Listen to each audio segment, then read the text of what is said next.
السلام علیکم ورحمۃ اللہ وبرکاتہ۔ آج میں آپ لوگوں کو ایک عورت کا قرآن سے کیسا عشق تھا وہ واقعہ آج میں آپ لوگوں کو سنانے جا رہا ہوں۔ یہ واقعہ سننے کے بعد آپ حیران رہ جاؤ گے کہ وہ قرآن سے اتنا عشق بھی کوئی کر سکتا ہے۔ حضرت عبداللہ ابن مبارک رضی اللہ تعالیٰ عنہ فرماتے ہیں کہ میں ایک مرتبہ حج کو گیا۔ یہ واقعہ آپ پورا سنیے گا، تھوڑا سا یہ واقعہ بڑا ہو سکتا ہے، لمبا ہو سکتا ہے، لیکن اس کو پورا سنیے گا۔ حضرت عبداللہ ابن مبارک رضی اللہ تعالیٰ عنہ فرماتے ہیں کہ میں ایک مرتبہ حج کو گیا۔ ایک سفر کے دوران راستے میں مجھے ایک بڑھیا بیٹھی ہوئی ملی جس نے اون کا قمیص پہنا ہوا تھا اور اون کی اوڑھنی اس نے اوڑھی ہوئی تھی۔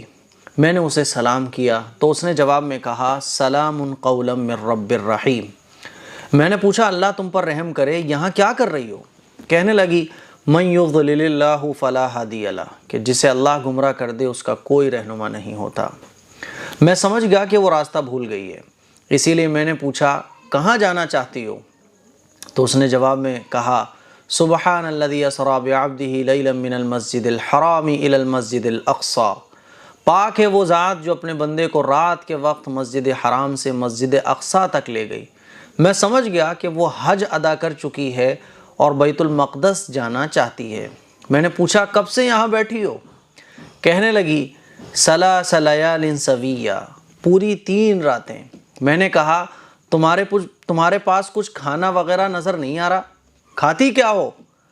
تو جواب میں اس نے کہا ہوا یطعمنی ویسقینی، وہ اللہ مجھے کھلاتا ہے، وہ اللہ مجھے پلاتا ہے۔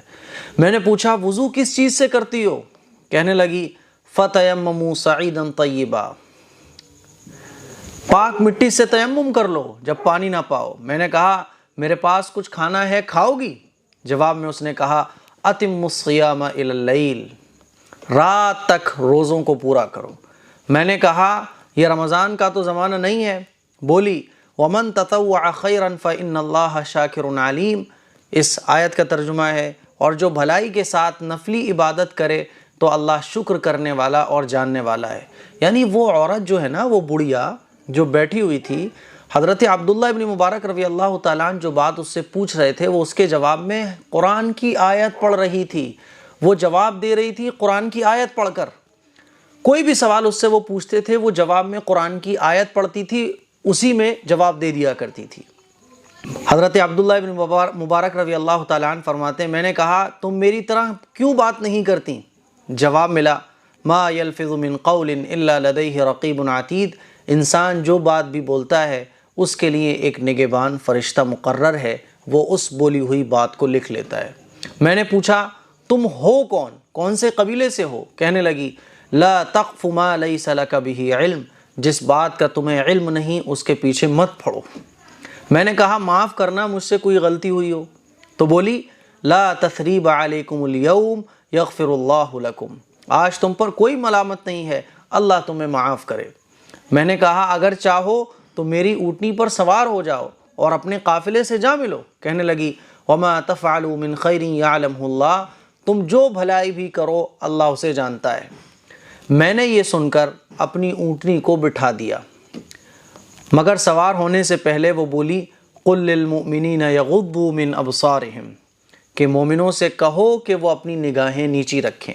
میں نے اپنی نگاہیں نیچی کر لی۔ حضرت عبداللہ ابن مبارک رضی اللہ تعالیٰ عنہ نے جیسے ہی اونٹنی کو بٹھایا تو اس بڑھیا نے یہ آیت پڑھی، تو حضرت عبداللہ رضی اللہ تعالیٰ عنہ نے اپنی نگاہوں کو نیچے کر لیا اور اس سے کہا سوار ہو جاؤ۔ لیکن جب وہ سوار ہونے لگی تو اچانک اونٹنی بگڑ کر بھاگ کھڑی ہوئی اور اس جد و جہد میں اس کے کپڑے پھٹ گئے اس بڑھیا کے۔ اس پر وہ بڑھیا کیا بولی ما اصابکم من مصیبت فبما کسبت ایدیکم، تمہیں جو کوئی بھی مصیبت پہنچتی ہے وہ تمہارے اعمال کی وجہ سے پہنچتی ہے۔ میں نے کہا ذرا ٹھہر جاؤ، میں اونٹنی کو باندھوں پھر سوار ہونا۔ تو وہ بڑھیا نے جواب دیا ففہمناہا سلیمان، ہم نے اس مسئلے کا حل سلیمان کو سمجھا دیا ہے۔ میں نے اونٹنی کو باندھا اور اس سے کہا اب سوار ہو جاؤ۔ وہ سوار ہو گئی اور اس نے یہ آیت پڑھی سبحان الذی سخر لنا ھذا وما کنا لہ مقرنین وَإِنَّا إِلَىٰ رَبِّنَا لَمُنْقَلِبُونَ، پاک ہے وہ ذات جس نے اس سواری کو ہمارے لیے آرام کا کر دیا ہے، جس نے اس سواری کو ہمارے لیے مسخر کر دیا ہے، اور ہم اس کو کنٹرول میں کرنے والے نہیں تھے، اور بلا شبہ ہم سب اپنے پروردگار کی طرف لوٹ کر جانے والے ہیں۔ میں نے اونٹنی کی مہر پکڑی اور چل پڑا۔ میں بہت تیز دوڑا جا رہا تھا۔ حضرت عبداللہ ابن مبارک رضی اللہ تعالیٰ عنہ فرماتے ہیں کہ میں بہت تیز دوڑا جا رہا تھا اور ساتھ ہی زور سے چیخ کر اونٹنی کو ہکا بھی رہا تھا۔ یہ دیکھ کر وہ عورت بولی وَقْصِدْ فِي مَشْيِكَ وَغْضُضْ مِنْ صَوْتِكَ، اپنے چلنے میں اعتدال سے کام لو، یعنی نہ زیادہ تیز چلو نہ زیادہ سلو چلو، اعتدال سے کام لو اور اپنی آواز پست رکھو، چیخو مت۔ فوراً وہ قرآن کی آیت پڑھا کرتی تھی۔ حضرت عبداللہ ابن مبارک فرماتے ہیں کہ اس پر میں آہستہ چلنے لگا جب اس نے یہ آیت پڑھی، اور کچھ اشعار ترنم سے پڑھنا شروع کر دیے، کچھ شعر بھی پڑھنے لگا میں۔ اس پر اس نے کہا فَقْرَؤُوا مَا تَيَسَّرَ مِنَ الْقُرْآنِ، کہ قرآن میں سے جتنا حصہ چاہو پڑھ لو۔ میں نے کہا تمہیں اللہ تعالیٰ کی طرف سے بڑی نیکیوں سے نوازا گیا ہے۔ بولی وَمَا يَذَّكَّرُ إِلَّا أُولُو الْأَلْبَابِ، صرف عقل والے ہی نصیحت حاصل کرتے ہیں۔ کچھ دیر خاموش رہنے کے بعد میں نے اس سے پوچھا تمہارا کوئی شوہر ہے؟ تو اس نے جواب دیا لا تسألوا عن اشیاء ان تبد لکم تسؤکم، کہ ایسی چیزوں کے بارے میں مت پوچھو جو اگر تم پر ظاہر کر دی جائیں تو تمہیں بری لگے۔ ایسے اس نے فٹاک سے جواب دیا۔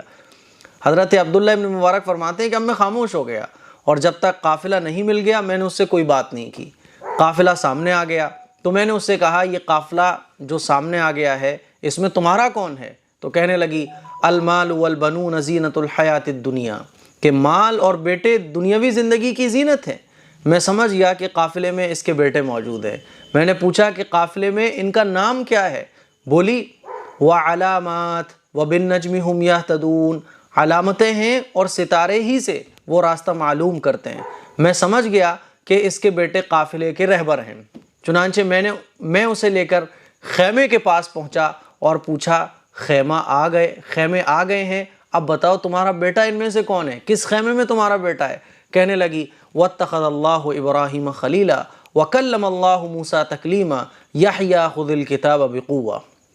3 بیٹے کے اس نے نام بتا دیے۔ یہ سن کر میں نے آواز دی یا ابراہیم، یا موسیٰ، یا یحییٰ۔ تھوڑی سی دیر گزری تھی، تھوڑی دیر کے بعد ہی چند نوجوان جو چاند کی طرح خوبصورت تھے میرے سامنے آ کر کھڑے ہو گئے۔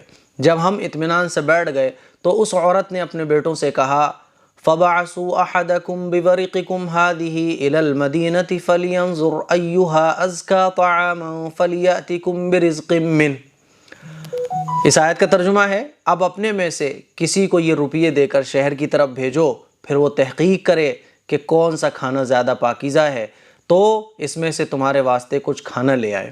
اس نے اپنے بیٹوں کو یہ آیت پڑھی، اس کا مطلب یہ تھا کہ کچھ لے کے آؤ۔ یہ سن کر ان میں سے ایک لڑکا گیا اور کچھ کھانا خرید لایا۔ وہ کھانا میرے سامنے رکھا گیا تو عورت نے کہا کُلُوا وَاشْرَبُوا هَنِيئًا بِمَا أَسْلَفْتُمْ فِي الْأَيَّامِ الْخَالِيَةِ، خوشگواری کے ساتھ کھاؤ، اطمینان کے ساتھ کھاؤ اور پیو، یہ سب ان اعمال کے جو تم نے پچھلے دنوں میں کیے ہیں، اب مجھ سے رہا نہ گیا۔ حضرت عبداللہ ابن مبارک فرماتے ہیں کہ اب مجھ سے رہا نہیں گیا۔ میں نے لڑکوں سے پوچھا تمہارا کھانا مجھ پر حرام ہے جب تک تم مجھے اس عورت کی حقیقت نہ بتلاؤ، کیونکہ جب میں اس سے سوال کرتا ہوں یہ قرآن کی آیت پڑھ کر مجھے جواب دیتی ہے، اور اتنا لمبا سفر پار کر کے میں یہاں تک پہنچ گیا ہوں، لیکن اس نے ابھی تک قرآن کی آیت کے علاوہ کچھ پڑھا ہی نہیں ہے۔ جب بھی جواب دیتی ہے قرآن کی آیت سے جواب دیتی ہے۔ اب میں یہ کھانا مجھ پر حرام ہے، میں یہ کھانا جب تک نہیں کھاؤں گا جب تک تم مجھے اس عورت کی حقیقت کے بارے میں نہیں بتلاتے۔ لڑکوں نے بتایا یہ ہماری ماں ہے اور ہماری ماں کی 40 سال سے یہی کیفیت ہے، یہی حالت ہے۔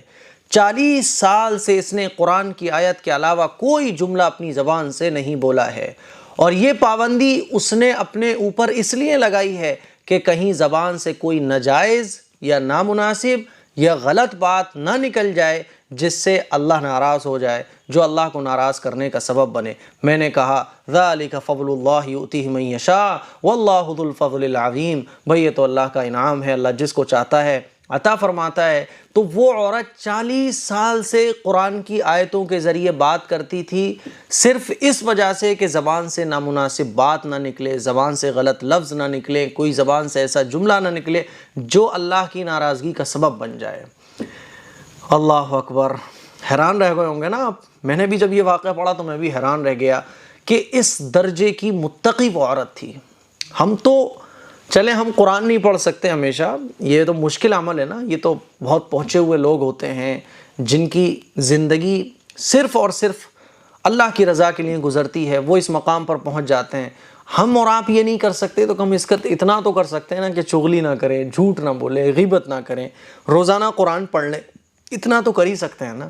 کمنٹ کر کے بتائیے گا یہ واقعہ آپ کو کیسا لگا. السلام علیکم ورحمۃ اللہ وبرکاتہ.